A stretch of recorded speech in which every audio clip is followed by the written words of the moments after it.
Hello everyone, welcome to Darjeeling royal defence academy. आज फेरि पनि हामी तपाईँहरूमा एउटा नयाँ भिडियो लिएर आएको छौँ। अनि यो चाहिँ एक्चुअली सिम्पल इन्ट्रेस्टको कन्टिन्युएसन भिडियो हो। सो प्रिभियस भिडियोमा हामीले पार्ट 1मा दुईवटा क्वेसन्स मात्रै सल्भ गरेको थियो। आज यो भिडियोमा हामी फर्दर केही क्वेसन्सहरू सल्भ गर्नेछौँ। So let's start.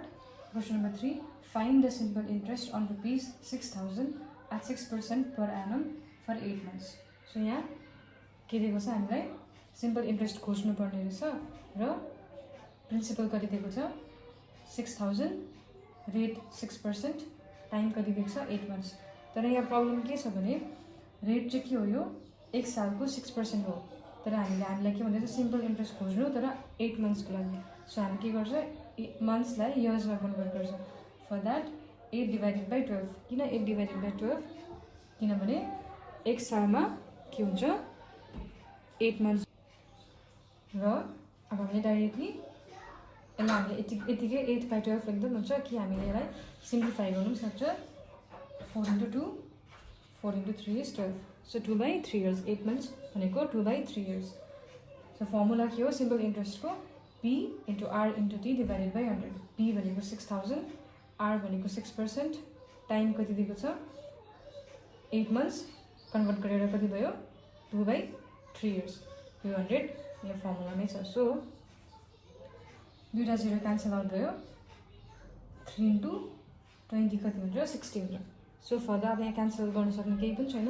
That's why न्युमरेटरमा के बाँचेको छ 20 into 6 into 2।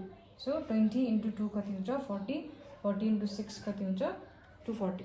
सो यसलाई मल्टिप्लाई गर्दाखेरि जसरी पनि मल्टिप्लाई गर्दा हुन्छ, जस्तो प्रकारले इजी लाग्छ। सो त्यसरी गर्दा भयो। तर आन्सर कति आउँछ एन्डमा 240। सो सिम्पल इन्ट्रेस्ट कति आयो ₹240।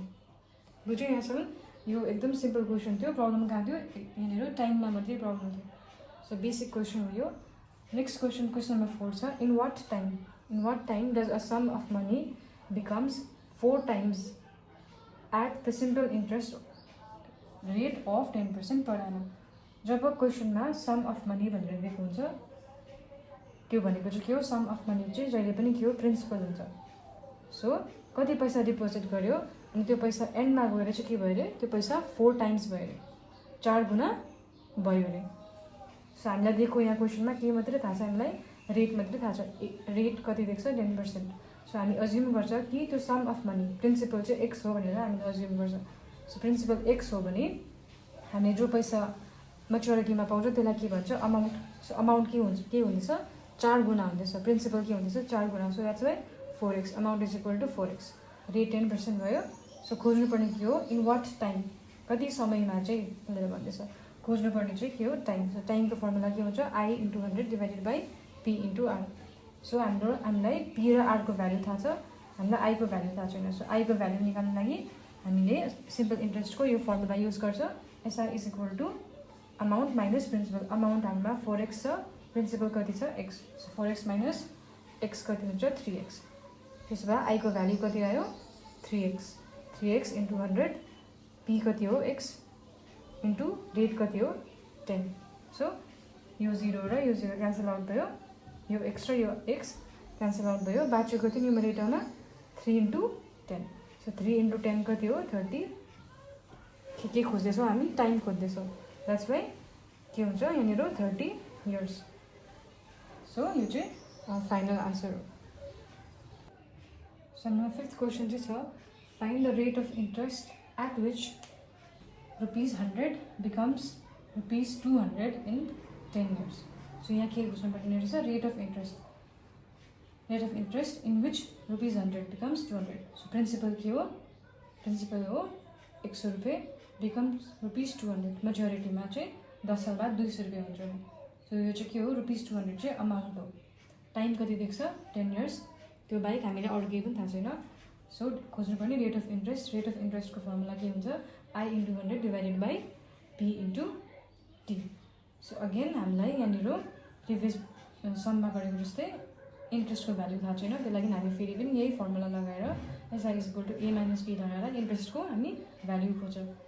सो A भनेको के हो 200, P कति छ 100 रुपियाँ। सो 200 माइनस 100 कति हुन्छ 100। सो द्याट्स वाइ I कति हो 100 into 100 डिभाइडेड बाई पी कति छ अगेन पी पनि 100 छ इन्टु टाइम कति हो 10 सो यो 100 क्यान्सल आउट भयो यो 0 र यो 0 पनि क्यान्सल आउट भयो 10 हामीले रेट खोजेको त्यसो भए 10% सो रेट कति हो 10% सो यो पनि एकदम बेसिक क्वेसन थियो र सो यहाँनिर बेसिक किन छ भने यहाँनिर चाहिँ भ्याल्युहरू सानो दिएको छ त्यसलाई पनि त्यस्तो कम्प्लिकेटेड हुँदैन बट जब भ्याल्युहरू डिफ्रेन्ट अनि कम्प्लिकेटेड दिएको हुन्छ त्यतिखेर चाहिँ अलिक साह्रो पर्छ सो यो चाहिँ बेसिक थियो एउटा स्याम्पल मात्रै थियो so next question number 6 what will be the simple interest again simple interest खोज्नु अरे on an amount of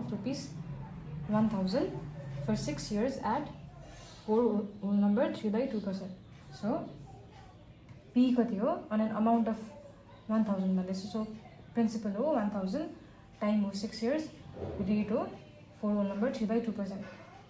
so यसलाई हामीले कन्भर्ट गर्नु पर्यो कसरी 4 into 2 2 into 4 8 हुन्छ 8 मा 3 जोड्यो भने कति हुन्छ 11 सो 11/2% गरेर हामीले यसलाई सिम्प्लिफाई गरे अब जस्ट भ्याल्यु हाल्नु मात्रै हो so P into R into T divided by 100 formula भयो सिम्पल इन्ट्रेस्टको पी भनेको 1000 आर भनेको 11/2 टाइम भनेको 6 अन्त इन्टु 100 सो यो 0 0 क्यान्सल भयो 2 into 3 is 6 2 into 3 is 6 अनि के बाँच्यो न्युमरेटरमा 10 into 11 into 3 के बाँच्यो 10 into 11 into 3